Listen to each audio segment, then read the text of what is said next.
ഉസ്ബെക്കിസ്ഥാനിൽ medicine വിദ്യാർത്ഥിയായിരുന്ന സാവരിയയ്ക്ക് നേരിട്ട ദുരന്തം അങ്ങേയറ്റം ഞെട്ടിക്കുന്ന ഒരു കാര്യമാണ്.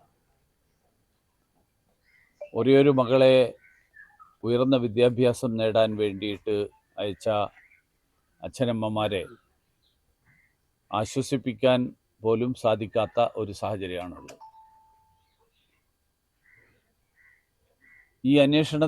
ഈ സംഭവത്തെ സംബന്ധിച്ച് പുറത്തു വന്നിട്ടുള്ള വാർത്തകൾ ഈ കുട്ടിയുടെ സഹപാഠിയായിരുന്ന ഒരു മലയാളി തന്നെ ആയിട്ടുള്ള സദറുൽ അനം ആണ് ഈ ക്രൂരകൃത്യം ചെയ്തത് എന്നാണ് മനസ്സിലാക്കുന്നത്. സാവരിയെ മതം മാറാനും പ്രേരിപ്പിച്ചിരുന്നു എന്നുള്ള വിവരങ്ങളും പുറത്തു വന്നിട്ടുണ്ട്. ഈ സാഹചര്യത്തിൽ ഈ പ്രശ്നത്തെ സർക്കാർ വളരെ ഗൗരവമായിട്ട് കാണണം എന്നാണ് ഭാരതീയ ജനതാ പാർട്ടിക്ക് ആവശ്യപ്പെടാനുള്ളത്. ഇത് ഒരു വിദേശ രാജ്യത്ത് നടന്ന സംഭവമാണ്. ആ സംഭവത്തിൽ കുറ്റവാളിയായിട്ടുള്ള ആളുകൾ ആരൊക്കെയാണോ അവരെ എല്ലാവരെയും കണ്ടെത്തി നിയമത്തിൻ്റെ മുന്നിൽ കൊണ്ടുവരാൻ ആവശ്യമായിട്ടുള്ള നടപടികൾ സർക്കാരിൻ്റെ ഭാഗത്തു നിന്ന് ഉണ്ടാകണം.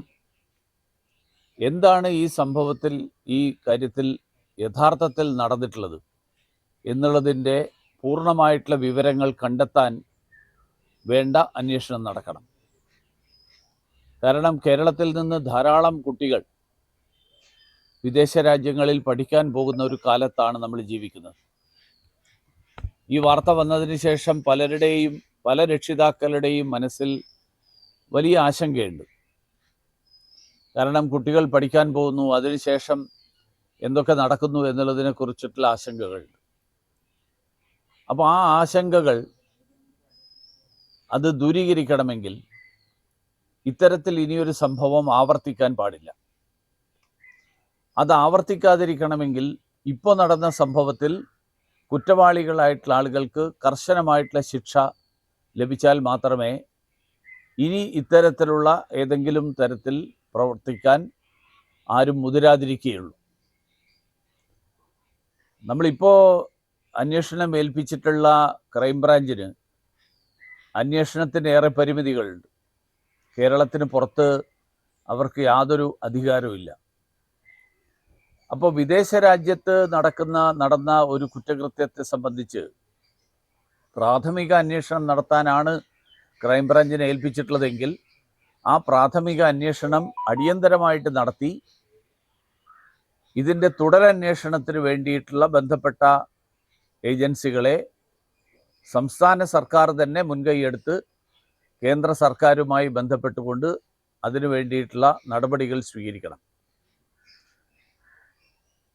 മുഖ്യമന്ത്രി തന്നെ കേന്ദ്ര വിദേശകാര്യ വകുപ്പ് മന്ത്രിയുമായിട്ട് സംസാരിച്ചുകൊണ്ട് ഈ കുറ്റകൃത്യം നടത്തിയ ആൾക്ക് കർശനമായിട്ടുള്ള ശിക്ഷ ലഭിക്കുന്നു എന്ന് ഉറപ്പുവരുത്താൻ ആവശ്യമായിട്ടുള്ള ആ നടപടികൾക്ക് നേതൃത്വം നൽകണം, അതിന് മുൻകൈയെടുക്കണം എന്നാണ് BJPക്ക് ആവശ്യപ്പെടാനുള്ളത്. സാവരിയയ്ക്ക് ഉണ്ടായിട്ടുള്ള ഈ ദുഃഖകരമായിട്ടുള്ള കാര്യം, ദാരുണമായിട്ടുള്ള ഈ തരത്തിലുള്ള അനുഭവം അത് മറ്റാർക്കും ഉണ്ടാകാതിരിക്കട്ടെ എന്ന് ആഗ്രഹിക്കുകയാണ് ഞങ്ങളെല്ലാവരും. അതുകൊണ്ടാണ് ഈ കാര്യത്തിൽ അടിയന്തരമായിട്ടുള്ള നടപടികളും കർശനമായിട്ടുള്ള നിലപാടുകളും സംസ്ഥാന സർക്കാരിൻ്റെ ഭാഗത്തു നിന്നുണ്ടാകണം എന്നാവശ്യപ്പെടുന്നത്. ഈ സാവരിയുടെ കുടുംബാംഗങ്ങളുടെയും സുഹൃത്തുക്കളുടെയും ഒക്കെ ദുഃഖത്തിൽ ഞങ്ങളെല്ലാവരും പങ്കുചേരുന്നു. കുടുംബത്തിൻ്റെ ദുഃഖത്തിൽ പങ്കുചേരാൻ വേണ്ടിയിട്ടാണ് ഞാനിന്നിവിടെ എത്തിയിട്ടുള്ളത്. ഇതിൽ മറ്റേതെങ്കിലും ഇപ്പം ഇതിൻ്റെ വിദ്യാർത്ഥികളെ അങ്ങോട്ട് റിക്രൂട്ട് ചെയ്യുന്ന ഏജൻസി സംബന്ധിച്ചൊക്കെ വലിയ രീതിയിലുള്ള ആക്ഷേപങ്ങളാണ് ഉയർന്നു വരുന്നത്. അപ്പം അത്തരം ഏജൻസികളുടെ പ്രവർത്തനങ്ങളൂടെ ഒന്ന് പരിശോധിക്കപ്പെടേണ്ടതല്ലേ? അല്ല, അതൊരു വേറൊരു വിഷയമാണ്. കാരണം ഏജൻസികൾക്ക് ഇത്തരം സംഭവങ്ങളിൽ എന്തെങ്കിലും പങ്കുണ്ടോ ഇല്ലയോ എന്നുള്ളതിനെ പറ്റിയിട്ട് ഇതുവരെ ആരും ആരോപണം ഉന്നയിച്ചിട്ടില്ല. ഏജൻസികളുടെ ക്രമക്കേടുകൾ വേറെ തരത്തിൽ നേരത്തെ തന്നെ സർക്കാരിൻ്റെ ശ്രദ്ധയിൽപ്പെട്ടിട്ടുള്ളതാണ്. സർക്കാർ അതിനുള്ള പരിഹാര മാർഗങ്ങൾ ആലോചിച്ചുകൊണ്ടിരിക്കുകയാണ്. നമ്മുടെ നാട്ടിൽ ധാരാളം തട്ടിപ്പുകൾ നടക്കുന്നുണ്ട്. വിസ തട്ടിപ്പ് നടക്കുന്നുണ്ട്, റിക്രൂട്ട്മെൻറ്റ് തട്ടിപ്പ് നടക്കുന്നുണ്ട്. ആ തട്ടിപ്പുകളെ ഈ സംഭവമായിട്ട് കൂട്ടിയോജിപ്പിക്കേണ്ട ആവശ്യമുണ്ടെന്ന് എനിക്ക് തോന്നുന്നില്ല. ഈ സംഭവം ഒരു പ്രത്യേകമായിട്ടുള്ളൊരു സംഭവമാണ്. ഒരാൾക്ക് ജീവൻ നഷ്ടപ്പെടുന്ന സംഭവം ഉണ്ടായിട്ടുള്ളത്.